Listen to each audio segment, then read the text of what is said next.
there's no whiskey, to my knowledge, or like in my opinion, that reflects modern contemporary Ireland and like the modern contemporary consumer. Yeah. Like there's nothing, if you look at like clothes, sneakers, watches, cars, like any kind of consumer good, they're all reflective of like current aesthetic, current values, you know, the way that the consumer currently shows up. So like in my head, I'm like, why? How are you? Welcome to this week's Mentor Moment with me, Gary Fox. Each week I bring us a brand new mentor, 10 minutes of our most impactful episodes. This week it's Alice Carroll, the founder of Fox's Bow Whiskey. This week it's all about disruption, innovation, and how to break the rules to set you up for success. This is a lesson in innovation at its finest. Here's your mentor, Alice. The statistic, because I'm going to get arseways, but there was a study recently by this initiative called Our Whiskey, which looks at female representation in whiskey. And they found like something ludicrous, like 60% of all marketing campaigns only features male consumers. And I can't even remember what the statistic was that it included women, but it was so low. So like we were only chatting about it earlier, but like you can't be what you can't see. Do you know? So like if you're a female consumer and all you're getting targeted with is like women drink vodka, women drink gin, men drink whiskey, like subconsciously you're going to be like, okay, it's not for me. It feeds in and you filter, right? Yeah. You have, you know, if you got up every day and thought about every decision you make, you wouldn't leave the house because it'd be paralyzing. I think it's 40,000 decisions we make in a day. But like you have to have shortcuts. 100%. So when you make, you know, I'm going to have an Americano. Great. You know, you shortcut down to just your things that you like and the things that speak to you. If it isn't speaking to you, your brain just shuts off. Yeah, absolutely. It's marketing at the highest level, essentially. Yeah, 100%. There's a few other kind of perceived rules around the category as well that I think like reinforce things like that. Like even it just like this is why I got into Fox's Bow as well, is because it just drives me insane. I just feel like there's so many like barriers to entry, let's call it, into whiskey that are so outdated. Like what? Like another one would be, that drives me insane, would be that you have to drink your whiskey a certain way, right? And this drives me insane because like a normal, or like what would be the standard kind of normal alcohol by volume for whiskey would be about 40%. Now it obviously varies. We're actually at 43. Some of them are higher, but like 40 would be kind of, a Jameson would be 40, let's say. Gin is similar, vodka is similar. Like 40 would be the standard across those. So if you don't drink vodka neat and you don't drink gin neat, you're probably not going to like your whiskey neat if you try it for the first time. So if someone tells you, oh, you have to drink that neat, and you drink it neat and you say, I don't like that, it tastes too strong. Like, Never try it again. You'll never try it again because you have a perception that that's what whiskey tastes like. Whereas you have tonic with your gin probably. You might have soda with your vodka. Try ginger ale with your whiskey, or like soda water with your whiskey, whatever you want. Try it that way. And then if you're like, actually, I still don't like the taste, grand. But at least you've tried it in a way that you would actually drink it normally. Do you know what I mean? That's a really interesting insight. I hadn't actually thought of that before. Yeah. You know, you don't just sit there and drink shot down a neat gin. Yeah. Like it kind of again reinforces that like macho-ness of like, oh, I drink my whiskey straight and, you know, even I'd never put ice in it and whatever. I'm like, honestly, drink it however the fuck you want. Like you paid for that bottle, drink it however you want. You wouldn't let someone tell you, to your analogy there, how to drink your coffee. Like if we just went for a coffee there, I got a black Americano, you got a latte. If you were like, oh Alice, you have to put milk in that, that's the right way to drink coffee. Yeah. I would be like, no, I'm going to drink coffee the way I want to drink coffee. Why is it not the same with whiskey? That's why we exist. It's a brilliant why. Yeah. It's overhyped, isn't it? Find your why. But then when you have a really passionate why that's real, I think some people try to retrofit the why after the fact. They're like, we did it because it would make loads of money. People don't say, you know, that's fine too. You know, you don't have to have this all-encompassing why, but I love when people have a passion and a reason. That's a really good insight. You don't really think about that, like all these kind of like rules around stuff. And they're self-perpetuating by the brands, obviously, because their target market is a certain type of person. They need to speak to them on their language. And, you know, James Bond has his thing on the rocks. You know, it's, I like it. Yeah. What other kind of stuff surrounds the industry that you're in it to disrupt? So I think in general with whiskey, a lot of it is very heritage focused. So it focuses on the tradition of whiskey making, provenance, so like where it's from, the story behind it. Like you'll see on a lot of whiskies, you know, we were founded in 1732 or whatever. It's all about like longevity. Yeah. And it's almost as if like that is the staple of quality. Whereas like there's no whiskey, to my knowledge, or like in my opinion, that reflects modern contemporary Ireland and like the modern contemporary consumer. Yeah. Like there's nothing, if you look at like clothes, sneakers, watches, cars, like any kind of consumer good, they're all reflective of like current aesthetic, current values, you know, the way that the consumer currently shows up. So like in my head, I'm like, why does that not extend to whiskey? And I think it's, for us, it's very much time that like whiskey caught up. Do you know, like even what we were just talking about, but like that whole notion of exclusivity, like that it's for a certain type of person, the exclusive clubs, all this kind of stuff. Like we know that our generation and the generation below are looking to like form brands now. Like they want a seat at the table. And like you see it through how popular personalisation is. Like it's mad, you know, but for some reason whiskey remains as exclusive as ever. So really like we're trying to kind of knock that on its head and make whiskey accessible. I suppose they're trying to build a massive moat around themselves so that they But, kind like, of force out any, they almost To make what it not end, worth. though? Like that's not attractive to younger consumers. What motivated our dads and our granddads to drink whiskey, like maybe was the age statements and the quality and the provenance and all that story.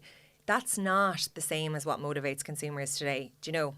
Like there needs to be an accessibility to it. You don't want to feel stupid bringing a bottle of whiskey to your friend's house that it's going to be ridiculed because there's a lot of jargon. Like what does it all mean? Like triple distilled. Okay, what the hell does that mean? Or like, you know, it's 12 years old. Oh right, is that a signal of quality? I don't like. Yeah. I've tried 12-year-old whiskies that are fucking shocking, and I've tried 4-year-old whiskies that are absolutely delicious. So like even navigating that is difficult. That's an interesting point, right? Because you like what you like. Yeah. But you just feel, oh, here, this is whatever. Like, I don't really drink wine or whatever, but I had Eamon from Wine Spark on. He was giving me all these insights. And I was like, I don't really understand any of that. Yeah. And if you go out, and he made a really interesting point about the wine list. Terrifying. Yeah. People are like, oh, Yeah. oh. It's like, I think it's the same with whiskey and Yeah. stuff. People are like, here, pick your whiskey, and you're like, Yeah, you don't want to look stupid. Like no one does. Yeah. That's a really good insight Yeah. into the market as well. Yeah. So how did you launch? You said you launched online first. Yeah, so we partnered with, there's an Unreal e-retailer in Ireland called Irish Malts. So we launched exclusively with them. So we kind of created a lot of hype around What are they called? Irish what? irishmalts.com. Okay. They're great. It's two Cork brothers, and I haven't honestly, actually come like, across them yet. yeah, you should have them on. They'd be brilliant. John would talk for Ireland, like, but he's like our own little Del boy. Like whenever we have Love a problem, we like go to him and we're like bottling. Do you have a solution? And he's like, no, but I'll make one. Like he's Yeah, great. problem solver. Love people like that. Totally. But sorry, so we launched exclusively with irishmalts.com to begin with. We did like a lot of digital kind of testing to see what messages were resonating, all that kind of thing. We created as much hype as we could organically. How'd you do that? Just like, Because you did get quite buzzy. You were yeah. were prominent. Like, Yeah. so talk to me about that. So our approach in general is kind of like, I suppose, like the Amazon approach in a way of being obsessed with our consumer. So everything that we do, we think about, like, rather than starting with our whiskey and being like, okay, what message do we want to shout at consumers? Like, what do we want them to think about Foxbow, whatever? We're like, no one has time for that. Like, I know myself, even scrolling on Instagram, I block out so much noise. Like, all that, I'm not taking in the ads. Like, we have become blind to that because we're so inundated with it every day. So the only way to break through, I think, is thinking about the consumer, thinking about, like, what do they care about? What other products are they engaging with or buying, and why? Like, what's the motivator? And then applying that to Fox's Bow. So being like, okay, where can we add value to their life, or where can we entertain them, or like do something that will stop their thumbs from scrolling? And also, we're in a category that's dominated by multinationals. So they have infinite budgets. So you're never going to win going tete-a-tete with them on spend or anything like that. So we try and be like really crafty and like borrow cues from like sneaker culture and clothing brands and, you know the dating app Thursday. Like, I'm obsessed with them. No. They are all Thursday. about, yeah. I've they're never all even about, heard of it. oh, it's so good. Well, I don't use it, but I just am obsessed. I'm married, but I'm obsessed with their like social, because they're always doing these like cool little stunts, like really fast, quick and dirty stuff, but it like makes an impact. And that's kind of the philosophy that we try and apply to Fox's Bow. We're like, okay, if we want to say we're going to be disruptive, like it can't just be the label, it can't just be the liquid. It has to be everything that we do. It has to be how we show up. It has to be who we partner with, everything. So like for us, we do a lot of like quick and dirty mini stunts. Give me some examples. Talk to me about them. So one that I love at the moment, and we're literally doing this right now, so this is why it's top of mind with me, but we're having such a hard time getting into bars. Okay. Because their back bar is their back bar. There's no extra space. So like to get you in, they have to take something out. And as I said, our category is dominated by multinationals. So the multinationals are putting down the dollars. Like, you know, there's big spend there. So how can they justify taking away one of those brands and putting in this independent brand that has no money, basically? So we were like, okay, we need to get crafty about this, and we need some way to like, one, make the decision makers in the bar actually try the liquid. Because generally speaking, when people try it, like the liquid stands up. We actually just won gold at the Irish Whiskey Awards. Oh, congrats. Thanks. Totally blind tasting. So the liquid really stands up, but it's actually like, if we went into the bar and just dropped in a mini, like that mini would just go into the abyss of all the minis that all the brands are sending in. Like, you know, where does it go? Like, how do we break through? So we started thinking about like, okay, what deliveries do bars get? Like, yes, alcohol deliveries, whatever. But like, we started playing around with the like old milkman delivery. Mm-hmm. And then we started playing around with, you know, in America on the milk boxes, it's like missing. Yeah. So we were like, we are something new in the category. We're like new, contemporary, all the rest of it. Why don't we make a milk carton, like to scale? It's in our brand colours. So the milk carton is black, and then all the writing on it is like neon pink. We have like a massive thing that just says milk ? On the front of it. On the side, there's an arrow that says open here. On the back, there's the missing sign, and it's a picture of Fox's Bow, like missing, picture of Fox's Bow. And then a little write-up that says, a contemporary, creative, vibrant whiskey in a sea of look-alike black and green bottles that reflects modern Ireland, you know, follows through with the liquid being unreal, blah, blah, blah, like this kind of blurb. And then on the side, a QR code, scan here, and our social handles. You scan, it brings up a page that tells you all of the distributors we work with. So you can literally say, okay, I use Classic at the moment. Sure, I'll grab a bottle of Classic. Mm-hmm. And then inside the milk carton is our business card, some stickers, and of course a mini. Love it. So that has been kind of getting... That is out of the box. Yeah. That is good. Yeah, so that's been getting a bit of cut through. And another one that we're working on at the moment is a Trojan Fox. Oh. Yeah, but I don't want to give too much about that away, because Ash, my marketing manager, is looking after that at the moment. Her official title is Head of Disruption. So she literally is like coming up with these ideas all the time. But yeah, we have a Trojan Fox in the works, because there's a retailer that we've been trying to get in front of for ages that we just cannot get through to. Like, they're so busy. So we're like, okay, like Trojan Fox. That's Operation genius. Trojan Fox. So That's excellent. Yeah. I love that. And do you know what? It's a bit of fun. Yeah, Everything exactly. is so bloody serious now. Yeah. And like people are like digital obsessed. Yeah. Oh, digital.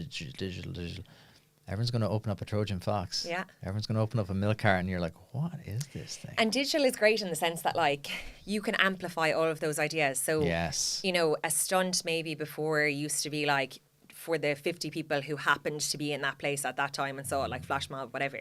But then like you should leverage social to then amplify that to like the masses who weren't there but see it and are like, oh, that's class. Like, it's real, it's a stunt, whatever. There's a narrative there. There's a power. People are obsessed with kind of like reach and social and blah, blah, blah, and just getting followers and stuff. But the true greats get followers by doing exceptional things. Mm-hmm. People are missing the exceptional things piece. 100%. Whereas it's brilliant brands like yourself who are like, okay, we're going to put a lot of work into this. It's going to take time. It's going to take money. It's going to take effort. It's going to create. If you enjoyed that chat with Alice, I guarantee you'll love the whole conversation. So go back and listen to episode 286 or click the link in the description. I'll see you back here in a couple of days.